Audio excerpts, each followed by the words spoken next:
Hey, and welcome to the Reset Podcast. Everything you need to know that your therapist probably never told you. Researched by experts, real life experiences. This is Reset. So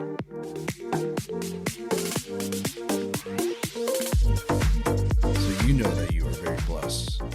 I'm so sorry. Why are you laughing at my blessing statement?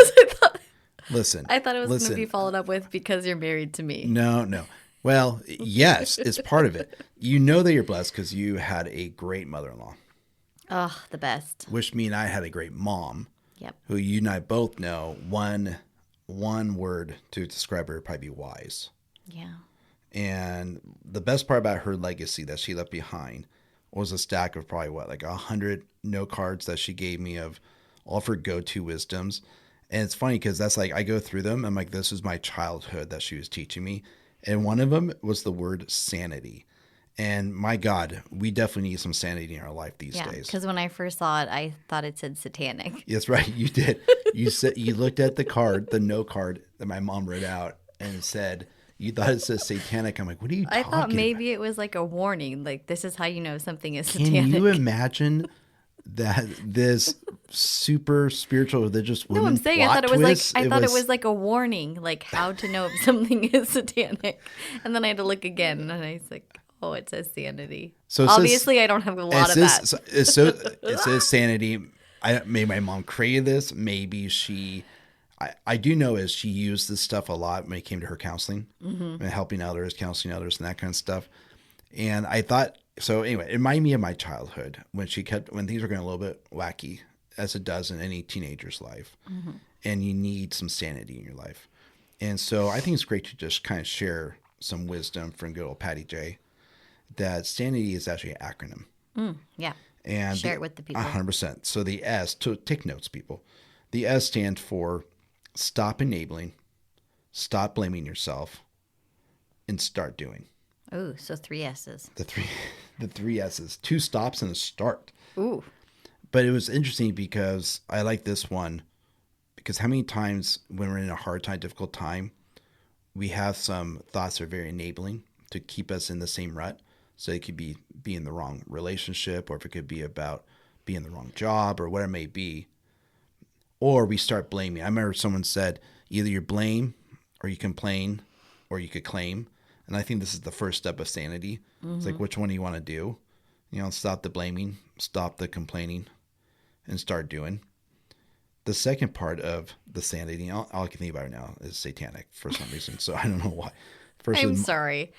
And you got me on Montel Williams last time. So you're not going to get me on this one. Not today, It's Satan. my ADD brain. Not today. And so the A of sanity stands for assemble a support group. Symbol? Assemble a support group, meaning who's your crew?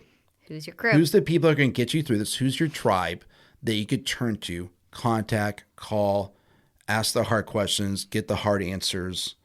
Who are the ones that are going to support you, may pray for you, help you during this time? Be honest with you. Yes. And I think when you go from insanity to sanity, you need to be around other people. Think about people who are insane. I remember when I used to work for the psych ward, and the psych ward, everyone who's in the psych ward is just very lonely. Yeah, that's sad. And actually. when you are alone, like part of our hunger in life or our nutrients, our nourishment that we need in life is others. Right. Like we need to be around other people. That's a good point. Right. It's kind of like, it reminds me of a lot of child abuse cases where the children are just left alone and how much at a young age they actually need the love, the nurturing, the hugs. And so much of insanity has an aspect of loneliness. And how much when you're alone, your thoughts, as we know, go from talking yourself out of the good into the bad. And how you start hearing things in different ways. But then you also start creating like inner voices that are usually not good or healthy. You think about major diagnoses like schizophrenia, person's alone, right? A lot of times when it comes to aspects of dementia, like when your brain starts changing and being more insane than sane, there's an aspect of loneliness. And so how do we get from insanity to sanity? Is we assemble our support group, which is probably for most people, I think for a lot of guys, they want to be alone when they're having some insane times. They just you don't want to process it out. No, it's like, you're Italian. What's the old Italian cliche? Pizza pie. No. The one about the dog. Like Italians want to be like old dogs that die alone. Is that not? Come on, that's Italian. It's an Italian saying. It's in The Godfather. Okay, well, there you go. That is a fabricated story. Okay, well, for the cinema. And I don't. Yeah, that's probably true. That's probably true. And I don't want to point out just Italians. Yeah, and stop pointing out my flaws as an Italian. Yeah. So, but I think there's an aspect in which being alone or loneliness can correlate to the feeling just not right. Yeah, it can put fuel on the fire. Yes. The end for sanity is nip excuses in the bud. Excuses create enabling. Excuses create continual poor behavior. Yep. Excuses avoids what? Responsibility, ownership. Claim it. Yeah, claim it. Kind of like the first one, but this one, nip excuses. So Yeah. what excuses? What are your stop thoughts that are keeping you from getting where you need to be? Stop blaming other people. Right. And I think a lot of people, when it comes to the start of everything, like, I need to start doing this. I need to start doing that. But I can't because this and this and this. And excuses come in and they paralyze change. They paralyze movement. Can I say something? Yeah. Funny? You're part of it. I used to always think that saying was nip it in the butt. Like B-U-T-T. Not like bud, like a flower. But we didn't check on this. My mom had dyslexia. It could be butt. It's not. Nip it in the butt? It is bud. Because now that I learned about gardening, it actually is a garden term. Like before it buds, before it grows. You nip it. Nip it. You clip it. You snip it. Yeah. But when I was a kid, I used to always think it was nip it in the butt. You grow up thinking something, then one day you finally realize, oh, I've said that wrong my whole life. But how do you nip it in the butt? What does that look like visually to you? Think of all the weird things we say as sayings in America. Half of them don't make sense. It's raining cats and dogs. I don't know. Nip it in the butt. I think these are all Italian things again. I think you grew up in an Italian family that has a weird sayings about dogs dying alone and rain, cats and dogs. And sorry, I got us off track again. Yes, let's go back. Nip it in the bed. You're going insane. We got to get back to sanity again. So the first one is, yes, stop enabling, stop blaming. A is a symbol. Wait, start what though? Oh, and start going. Start say that again. Yeah. Stop enabling, stop blaming, and start doing, start going. Assemble a support group. Don't be alone. Loneliness is going to continue the sanity. And nip excuses in the bud. Recognize the thoughts that enable you to continue to do the behaviors that you don't want. The I stands for implement rules and boundaries. Ooh. Now, this is good. What does that mean? We all need rules and boundaries. What are boundaries that we're not keeping that we have? What are new boundaries that we need to have with others, with people, with things, environments, situations, with ourselves? What are rules that we need to go by? We're talking about core values here, right? Core rules of who we are, knowing right from wrong, choosing what's right, doing what's right even if it doesn't feel right, like that mentality. Mature people have rules and boundaries in their life. Immature people don't. Insane people have no boundaries, no rules. Everything's a go. They do what they feel versus doing what is correct or wise. And I think this is a huge one. Sometimes we got to sit down and recognize what will create order in my life. What are boundaries that create order in my life? It's just like what Freud says a lot when he talks about people's lives are chaotic or they have order. When they have chaos and sanity, they need to bring back rules and boundaries to go by. You think of this as a kid, one of the greatest forms of love for a child is actually discipline. Mm-hmm. It gives a sense of security. Right? We're not talking about punishment. We're talking about discipline. Right? And recognize, getting feedback from your environment, what's right versus wrong. But also having habits. Lines drawn. Right. And also having habits and going to bed at the same time every night and waking at the same time every morning and having a sense of routine.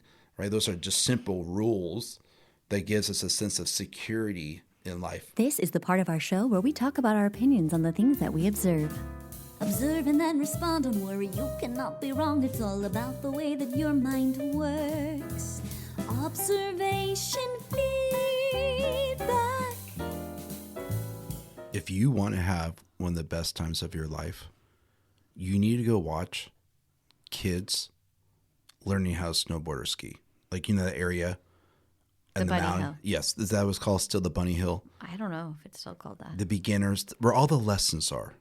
Now, if you want to literally die laughing, watch the grown adults learn how to ski and snowboard, because a couple of weekends ago, we were blessed with those moments where we went ahead and took our kids to learn how to snowboard and at a local mountain, which wasn't even really a mountain. No, the whole mountain was a bunny hill. It's true. And we sat there with another couple and laughed hysterically at other parents' kids, and other kids' parents learning how to snowboard and ski. Even to the point where we started taking pictures and videos, and we thought it had to go to America's Funniest Videos. We named the people too. Yes. One of our favorite ones was a kid named Connor. We named Ian Connor. Ian. I don't know. We named him. Also known as Blue Jacket Kid. Because he ate it on the bunny hill where skis should go, where skis should not. Knees should go where knees should not. And he sat there for 4 to 6 minutes until someone came, the instructor came and took his little ski, what do they call it, poles, and poked him to make sure he was still alive. Then poked him, and he got up, went back down, got up, went back down, then grabbed the instructor's ski pole, and he dragged him over to the little, I don't know, the little like belt or conveyor belt that takes him back up to where he needs to go. And then we fast forward 30 minutes later as we're eating a soft pretzel with cheese, by the way, really good on a cold day. And we hear this mom say, "Are you being dramatic? Do you need to go to the hospital?" And behind us was Connor and his mom. It's very true that it was a full circle story where maybe it just was a dramatic kid, but it wasn't just one time he laid on the snow. It was several times. Spread eagle, skis, / face down, / fetal position. I mean, there were a lot of different ways that this kid went down. And we took many pictures with him because he laid on the ground for so long. He poked at by the instructor. So here's the point, because I know why we're watching. It's like, honey, there are so many observational feedbacks right now. Let's talk about them. First of all, the younger that you bring your kids and introduce them to new things that are very difficult, hard, or just like you just don't get right away, like skiing or snowboarding, the better. Yes. Because the little kiddos and little tykes, they were killing it. And then the older the person was, it was bad. It was. Even older kids were struggling. When you see like like teenagers were, you can see where like the adults, they just think too much. And I think our kids being so young, they just went for it. Right. They didn't think twice. And so I think just the aspect of the quicker you learn it, or the younger you learn it, the better it is for you. But here's the second one we noticed. We just sat there and watched ages probably 4 to 40 learning, is we recognize personality types relationship with hardship, adversity, having to get back up, get back down, pushing yourself up, the muscles that you're using, burning all these calories, frustration. And you see that some people, when they fall, it takes them a good 5 minutes to get back up. Like Connor. And then exactly. Then you see other people, it takes them 5 seconds to get back up. And you recognize some people, when they trip and fall, their natural personality type, the sense of grit, is just minimal compared to other people who got back up right away and just attacked it. And so it's kind of fun to see at a young age, to even see these 4 or 5 year olds who some just have that natural tendency to bounce back and grit it out, while other of them were crying, weeping, where's mom, where's dad? And they just didn't have that characteristic inside of them. That's a good point. Lucky for us, our kids landed in the get up and go category, which was great, including one of our kids when I tried to go out and help her out. She's like, "Dad, get away. What are you doing?" Yep. I just want to help her out. Well, they learned to snowboard. I'm a skier, so I don't know anything about snowboarding. And I do know when I would see the snowboarders having to put their foot in the boot every time they came off the ski lift, I was like, suckers, I'm just going down the mountain now. And that was part of the grit the kids had to learn, was they had to take their foot out when they went up this little conveyor belt thing. And then when they got off, they had to put their foot back in and do the buckle. Like they had to learn how to do the straps. And that was the main thing for lessons after learning how to kind of go down was, can you be self-sufficient? Can you put your foot back in? And it kind of gets like, it had to be a little bit annoying. Like, you got back on the conveyor belt. I have to sit down on my butt, and I have to put my foot, and I have to do the straps, and now I'm ready. Yeah, I was thinking about what, before they had to step in their lesson, they had to do like a 15-minute basic video that says how not to kill yourself on the slopes. Or kill others. Yeah, or kill others too. We were sitting there with our kids and then another couple's kids. And the pep talk was, hey guys, here's the key. Smile all the way through it. Don't stop smiling. Keep having fun. Laugh at yourself when you fall. You said that, not the video. I did. Yeah. Yes. The video was like, my goodness. The video was kind of, it made me not want to even snowboard anymore. It made me feel like there's so many dangerous things out there, from the tree to the random bears that could go on the slopes. I mean, the video was a little bit extreme in my book for these kids to go on the bunny slopes, which our kids didn't even pay attention to it. But then you have the other kids, parents, like Connor's parent, for example, who their pep talk was basically saying, don't complain. I don't want to see you crying out there. Don't give up. Like, I just think there's an approach to hard things. And our approach to hard things starts with our mindset before we try it. And we purposely laid down this mindset for our kids where we're going to smile through it. We're going to have fun with it, laugh at ourselves if we need to. We didn't set up this hard thing as this is going to be high adversity. You're not going to like it. It's going to basically be a 10 out of 10 on the suck level. Like a lot of parents are like priming their kid for it. And I think when you prime your kid, even yourself, to approach something that's going to be difficult, that's going to have adversity, in terms of engaging it with smiling, fun, and humor, there is an aspect of grit that follows it. Reminds me of Angela Duckworth's book, Grit, she's the psychologist that basically did all the research on how does someone become gritty. And the concept of it is a portion of it has to have, or a large portion, 50% of it has to be this aspect of passion. You have to have a passion, an enjoyment, a fun around it. There needs to be some sense of I don't know, I put enjoyment when it comes to it. And if you don't, then how quickly you give up and how quickly you don't embrace the suck.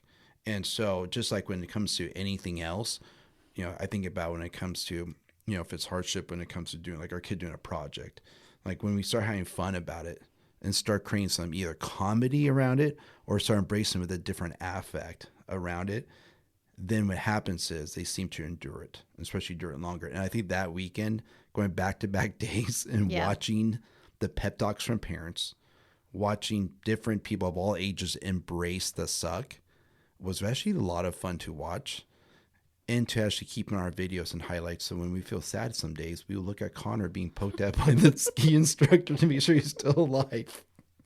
Oh my gosh. I love that. It's a great thing for us to remember. Yeah, you know what I mean? Like, it's kind of one of those things where you manufacture your own confirmation bias in any situation based on the mindset and approach that you want to take. Some people don't have one, so they're just reactionary, I think, to those events or to those moments.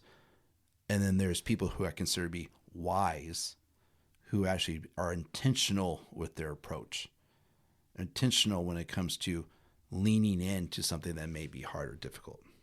That's great. Now back to the show. The T in Sandy is trust your instincts, meaning trust what you know, which is right versus wrong.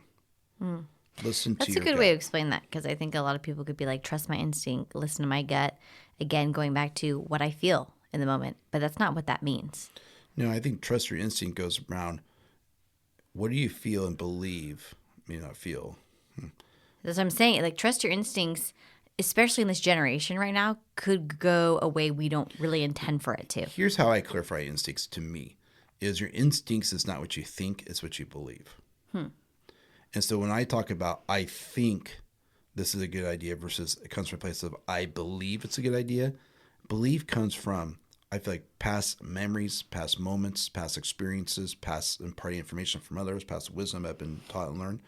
Kind of an equation to some point. Like, if you went this way, that would not be good. But if I went this way, this would be good. Because the instinctual part of me that knows deep down, this really is the better choice, even if it's harder. Or deep down, this is not saying the easier choice, as your instincts sometimes are harder. Well, I think when you come from a place of I think, there is a gap of uncertainty. And when you want to have a sense of certainty, a foundation to step on, there needs to be a belief system around it.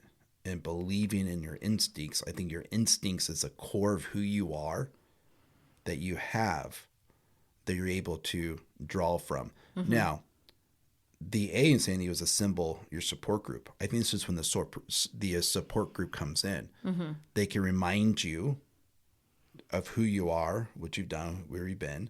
You can check in too with an instinct. This is what I'm, Right. I think also, come from an outside viewpoint, they also give you maybe some non-bias. Yes. Right? A direction. And I also think when it comes to this aspect of believing, right, is they have the ability to let you know if you're doing something that goes against your core values as a person. Yeah. Knowing you for so long. Especially if you are feeling like you're losing your sanity. Basically, you're stressed, you're overwhelmed, you're anxious, you're depressed, whatever that is in that losing your sanity part. That's especially when you need someone to step in and remind you of, whoa, whoa, whoa. This is not you. This is not what you've believed in. This is not what you know is right. This is not what you even told me 2 weeks ago. You know, like a lot of times our own advice falls on deaf ears to ourselves. Well, I also think that it's interesting to think about sanity versus insanity. There's times that, okay, we went on that little ski vacation. There was a lot of moments of insanity occurring at this mom and pop. I don't know what mountain. I don't know what hill. I don't know what it was. We have driveways in our neighborhood that were steeper than this, right? But there's no the wild part about this insanity, this place, was there's no computers anywhere. Everything was old school writing down. That's true. It was all written. Everything was written, old school, credit card swipe. Like, it was just wild, you know, and frustrating. It actually became very frustrating for all of us. And we're running around like a chicken no head on, you know, and the insanity about. And then at some point we just stopped and said, "What would like?" Sounds weird, but we just sat there like naturally we would do this. So let's avoid all the signs. Let's avoid with these people. If we're going to do what we know is right based on past experiences of snowboarding and skiing, and guess what? It won, right? Yeah. Like we came back to the place of sanity because the workers there were pretty insane. You did ask them a few times if they were hiring. I did.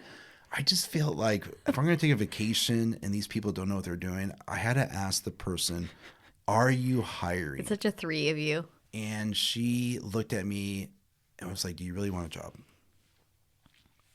Depends on how much they pay, but yeah, I'm all in. Oh my God. It was that. You'll drive 5 hours to work. That is 4 true. hours. That is true. So the T is trust your instincts, and the Y of sanity is yield everything to God. So this is something we don't talk a lot about, but we both grew up in, we would say, a faith-based home. Mm-hmm. Half my life, yeah. Yeah. And I think that how important it is to yield something to a higher power, to God, meaning put it in prayer, give an opportunity for God to do his part, give an opportunity for patience to come in and allow work to be done in you and work to be done through you, to allow opportunity for you to submit to someone or to a higher being in terms of allowing God to be in charge and do his part. And sometimes we need to recognize that, especially when the insanity is so big. Yep.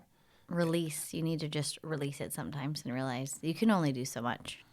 I think sometimes yielding to God looks like this for the practical sense. We trust more than we try. We rest more than we run. And we pray more than we wonder. A lot of people, we just start wandering in our mind, or wandering physically, or wandering being kind of just in a rat race. Instead of wandering, we need to start praying. And so important it is for us to trust, rest, and pray versus try, run, and wander. Mm-hmm. And I think those are kind of more the practical aspects of the why of sanity. And I just think about looking back now as an adult versus trying to learn this as a teenager in high school. this acronym and how beautiful it is now as adults. So much easier to take control of it. And for us, I know we talked about we're trying to impart as much wisdom for our kids. We really believe just wisdom over education. Wisdom goes a long ways in this world. And so trying to teach them how to stay sane, how to have sanity, the ability to stop enabling your thoughts, stop blaming yourself, the opportunity to assemble your support group, telling our kids, who are your people? Who's going to be your tribe? Friends matter. People matter to us. We start that at a young age, talking about how much friendships, relationships do matter. Like relational equity is huge. Stopping them from their excuses, right? Nipping their excuses in the bud or butt. Whichever you prefer. Which is what they need to hear from us, because they're going to hear it from their future fill in the blank, boss or spouse, whatever it may be.